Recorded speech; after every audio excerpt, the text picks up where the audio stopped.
Hi friends, welcome back மாம் child Tamil channel. இன்னைக்கு நாம பார்க்க போற ரெசிபி வெண்டைக்காய் கிரேவி.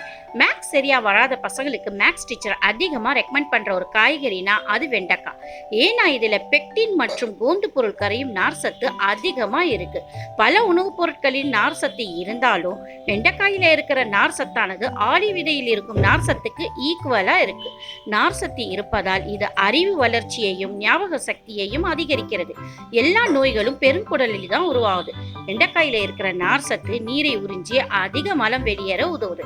அதனால மலச்சிக்கல் தடுக்கப்படும். அது மட்டும் இல்ல, மூச்சு இரைப்பு, இரத்த சோகை, புற்றுநோய், நீரிழிவு, வயிற்றுப்போக்கு, பார்வை குறைபாடு என அனைத்து நோய்களையும் தீர்க்கும் சிறந்த மருந்தாக வெண்டைக்காய் உள்ளது. இவ்வளவு பலன் தரக்கூடிய வெண்டைக்காயை சிக்கன் மட்டன் கிரேவிக்கு நிகராக சமைத்து சாப்பிடலாம் வாங்க. வெண்டைக்காய் பொரியல், கிரேவி எது செஞ்சாலும் நல்லா பிஞ்சு வெண்டைக்காயாக பார்த்து வாங்கிக்கோங்க. இந்த மாதிரி வெண்டைக்காயை 2 இல்லைனா 3 கட் பண்ணி நடுவில் இந்த மாதிரி வெட்டிக்கணும். அப்போ தான் மசாலா உள்ளே போய் ரொம்ப டேஸ்ட்டாக இருக்கும். நெல்லிக்காய் சைஸ் புளியை ஊற வைத்து எடுத்துக்கோங்க. 1 டீஸ்பூன் சீரகம், 1/2 டீஸ்பூன் பெருங்காயம், 2 காஞ்ச மிளகாய், 2 பெரிய சைஸ் வெங்காயம் நல்லா நீல வாக்கில் கட் பண்ணி வச்சுக்கோங்க. 2 தக்காளி குட்டி குட்டி பீஸாக கட் பண்ணி வச்சுக்கணும். 1 டீஸ்பூன் மிளகாய் தூள், 1 டீஸ்பூன் கரம் மசாலா, உப்பு தேவையான அளவு, மஞ்சத்தூள் 1/4 டீஸ்பூன். அரைக்க தேவையான பொருட்கள்: 1 டீஸ்பூன் தனியா, 1/2 டீஸ்பூன் மிளகு, 4 லவங்கம், 4 சின்ன ஏலக்காய், 1 பெரிய ஏலக்காய், 1 பட்டை. இப்போ இதை பேஸ்டா அரைச்சிக்கலாம். தனியா, மிளகு, லவங்கம், ஏலக்காய், பட்டை அரைச்சாச்சு. இப்போ கிரேவி செய்யலாம். ஒரு பேனில் 1 ஸ்பூன் எண்ணெய் சேர்த்து, எண்ணெய் காய்ந்ததும் வெண்டைக்காயை சேர்த்து நல்லா வதக்கிக்கணும்.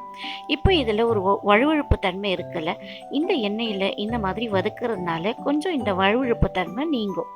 இப்படி பண்ணிட்டு நம்ம பண்ணோன்னா குழ குழன்னு இருக்கும்ல, அந்த மாதிரி இருக்காமல் நல்லா தரியாக நல்லா வரும். அதனால தான் இந்த மாதிரி எண்ணெய் போட்டு கொஞ்சம் நல்லா வதக்கி எடுத்துக்கணும். இது நிறைய பேருக்கு இதில் இருக்கிற கொழு கொழுன்னு இருக்கிறது தான் ரொம்ப பிடிக்க மாட்டேங்குது.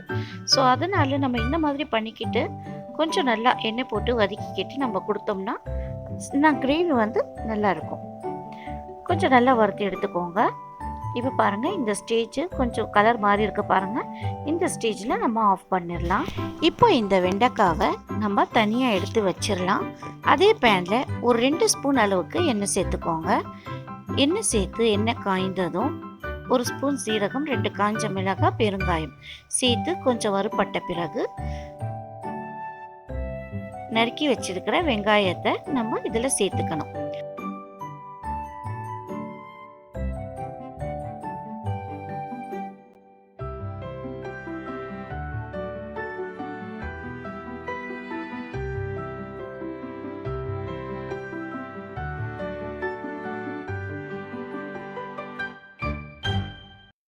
தக்காளியும் இதில் சேர்த்துக்கோங்க. அரைச்சி வச்ச விழுது, மிளகாய் தூள், கரம் மசாலா, மஞ்சள், உப்பு எல்லாமே சேர்த்துக்கோங்க. இப்போ இந்த அரைச்சி வச்ச புளியும் சேர்த்துக்கோங்க. இது சேர்த்து கொஞ்சம் நல்லா கலக்கி விட்டுருங்க.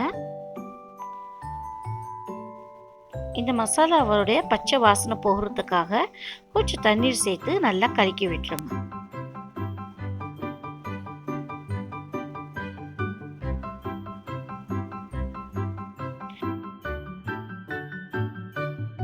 ஒரு 10 நிமிஷம் இது நல்லா கொதிச்ச பிறகு நம்ம வெண்டைக்காயை வறுத்து வச்சோம்ல, அந்த வெண்டைக்காவை இதில் சேர்த்துக்கணும்.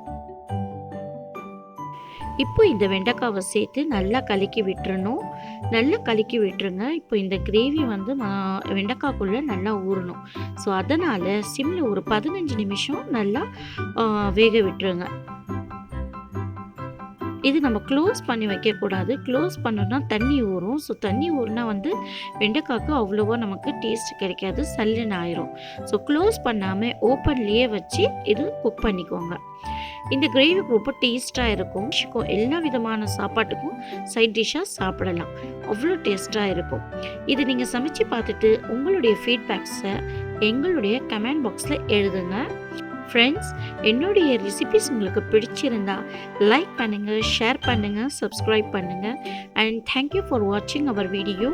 இன்னொரு வீடியோவில் மீட் பண்ணலாம். அதுவரை உங்களிடமிருந்து விடைபெறுவது மாம் சைல்ட் தமிழ் சேனல். தேங்க்யூ.